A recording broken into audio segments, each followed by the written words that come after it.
So I just want to share a little bit of the message. I've been kind of weaving the message in so far today, but I wanted to talk a little bit about what trauma is. A lot of people say that one of my clients said, I have PTSD. We don't have PTSD, we do PTSD. It's a process we do, just like anxiety is a process we do, where we are essentially focusing our minds on what it is we don't want in our bodies. Your unconscious mind does not know the difference between what is real and what is imagined. And so if you imagine a lion, vividly enough, your body reacts as if there really is a lion in the room. And the way trauma works is that trauma is like kind of the past event, and it's actually a one-time learning event. And if you know anybody who has a phobia, usually a phobia is a one-time learning event that is from something that was intense and emotional. It could be as simple as Billy shoving a frog in Janie's face, Janie freaking out, so from that moment on she hates frogs. Or it could be something where my friend Jonathan Jones was playing the drum set on top of the stove, and he was playing this burner and this burner and this burner, and then he went for the cymbal, and his mom had just boiled some tea there. So, you know, he was fine here, and then he burned his hand, and he never played the drum on the stove again. So it's a mechanism in our bodies so that we don't have to have a second lesson, right? Because there were things out on the African savannah that you didn't, if you got through the first time, you didn't often have a second chance, you know? So it was a mechanism that was massively helpful for survival.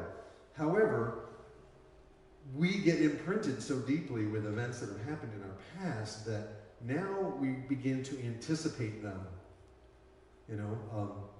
And one of the reasons I'm doing this Transformation Tuesday is because one of my first performances, all my friends from high school came, and it was great, you know? And then I had another performance and nobody came.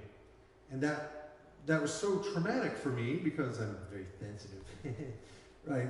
I took it very personally and very deeply because I hadn't done any work on myself. So for me, whether anybody comes or not is perfect because it's part of me stepping into and facing my own trauma, my own stuff, right? And then it seemed, you have this event and then it seems like it becomes a self-fulfilling prophecy and you begin to see it everywhere. And it's like your unconscious mind has something called the reticular activating system, which begins to filter reality. You go, oh, there's another instance, there's another, yeah, see, you know? For example, I have a friend who thinks the people in Albany are horrible. The people in Albany, this town, blah, blah, blah. Because some people in Albany were not nice to him. But now he has generalized that to all the people in Albany, and luckily I live in Delmar now, so I'm safe. But you people, whoever here is living in Albany, I don't know. You know, and I try to tease him a little bit about it, but it's not something he's ready to be teased on. You know what I mean? And so wherever he goes, he's building what we call evidence. He's building evidence that his belief about the people of Albany is true, because he was traumatized, right? So we do that. We all do it, and it may be something simple like someone who's afraid to stand up and speak in front of a group because in second grade, you know, something happened, you know, and so now for the rest of his life, you know, he's terrified and he can't get a promotion because of this, right? So I get calls from people all the time about things like this. And the thing is, we can reroute the neurology.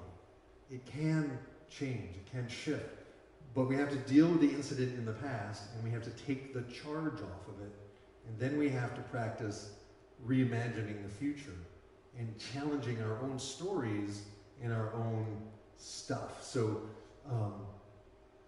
that's really, for me, why I'm doing this. And the songs are demanding it. And they're demanding that, Mark, it's time. You've got to, you know, whether anybody comes or not, you still have to step out and sing your song. So, and then ultimately, my story, it's not really about me. It's about all of you. What song aren't you singing in your life? What music do you have in you?